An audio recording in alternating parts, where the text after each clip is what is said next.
This is my debunk video to Mark Tilbury's How to Become Super Rich in 3 Steps videos in his short section. The link to the original video will be in the description section. I hope I spelled his name correctly. It is super easy to become rich. These finance gurus are popping up like flies on social media. I keep telling people that being poor means you make less money than your necessities and cannot save.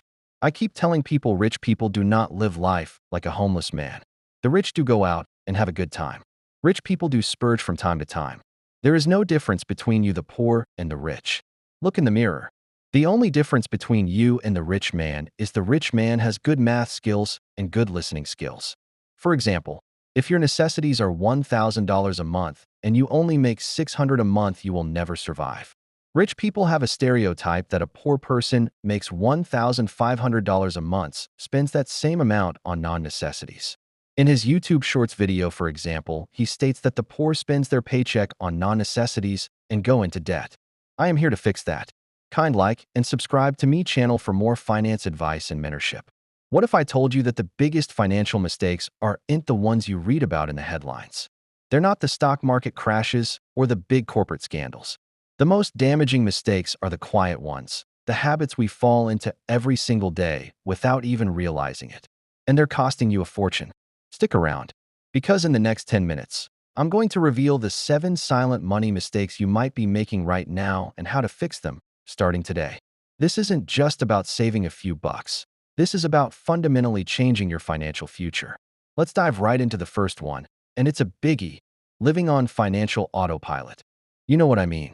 Your salary comes in, bills go out, you spend what's left and hope for the best. This is like driving a car with your eyes closed. The solution? A conscious spending plan, not a restrictive budget. The word budget makes everyone cringe, right? So let's reframe it. A conscious spending plan is about deciding where you want your money to go. Sit down, look at your income, and give every single dollar a job. This much for bills, this much for investing, this much for savings, and yes, this much for guilt-free fun. When you tell your money where to go instead of wondering where it went, you take back control. It's the most powerful first step you can take. Mistake number 2, ignoring the latte factor. Now, this isn't really about your daily coffee. It's a metaphor for all the small, seemingly insignificant purchases that bleed your bank account dry. The $5 coffee, the $10 lunch, the subscription service you forgot you had. Individually, they're nothing. But add them up over a month, a year, a decade. It's staggering. A $10 daily spend is over $3,600 a year. Invested over 20 years, that could be over $100,000. The fix is simple. Track your spending for 1 month. Just one. Use an app or a simple notebook. The awareness you gain will be shocking, and it will empower you to decide which of those small leaks are worth plugging for good. Moving on to the third silent mistake, letting cash sit idle. You worked hard for your money, saved it up, and now it's sitting in a standard savings account earning what? Almost nothing. Thanks to inflation, that idle cash is actually losing purchasing power every single day. It's like having a star athlete on your team and leaving them on the bench. You need to put your money to work.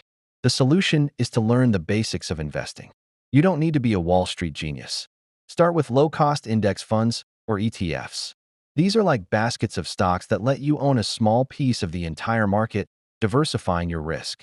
Open a high-yield savings account for your emergency fund and start a brokerage account for your long-term goals. Make your money work as hard for you as you worked for it. Mistake number 4 is a mindset trap. Fearing debt so much you avoid good debt. We're all taught that debt is bad. And for the most part, high-interest consumer debt like credit cards is absolutely toxic. But not all debt is created equal. Good debt is money you borrow to acquire an asset that has the potential to grow in value or generate income. Think of a mortgage for a home that appreciates, or a student loan for a degree that significantly increases your earning potential. The key is to be strategic. You must understand the interest rate, the repayment terms, and have a clear plan for how the debt will ultimately increase your net worth. Don't let a blanket fear of debt stop you from making smart, calculated investments in your future. Now for mistake number 5. Financial goal ambiguity.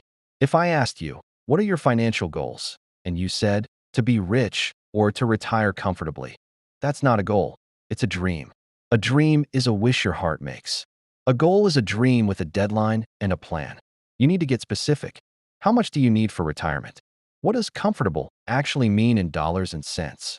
Want to buy a house? How much for the down payment? When do you want to buy it? The solution is to use the SMART goal framework: specific, measurable, achievable, relevant, and time-bound. For example, I will save $20,000 for a house down payment in the next 3 years by automatically transferring $560 from my checking to my high-yield savings account each month. See the difference? That's a plan you can execute. The sixth mistake is subtle but incredibly common: lifestyle inflation. This is when your spending automatically increases every time you get a raise or a bonus. You get a 10% raise, and suddenly you're looking at a 10% more expensive car, a bigger apartment, and fancier dinners. You're working harder, earning more, but you're not actually getting any wealthier because your expenses are keeping pace. You're just upgrading your rat race. The fix here is a rule: pay yourself first, then inflate. The next time you get a raise, immediately increase your automatic investment and savings contributions by at least half of that raise. Then you can enjoy the rest. This ensures your future self gets a raise every time you do. It's a simple discipline that builds massive wealth over time. And finally, the seventh and perhaps most important silent mistake: financial isolation. We're taught that talking about money is taboo.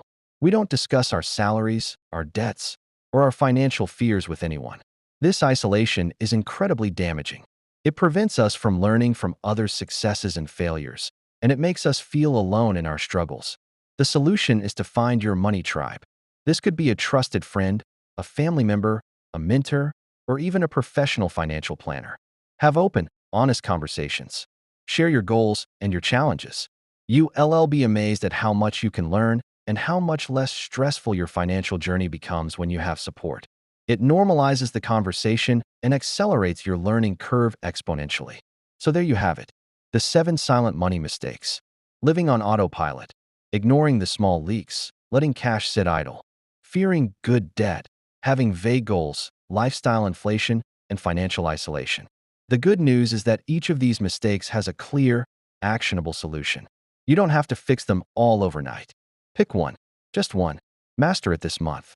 Maybe you start by tracking your spending, or maybe you open that high-yield savings account. Small, consistent actions are what build financial freedom.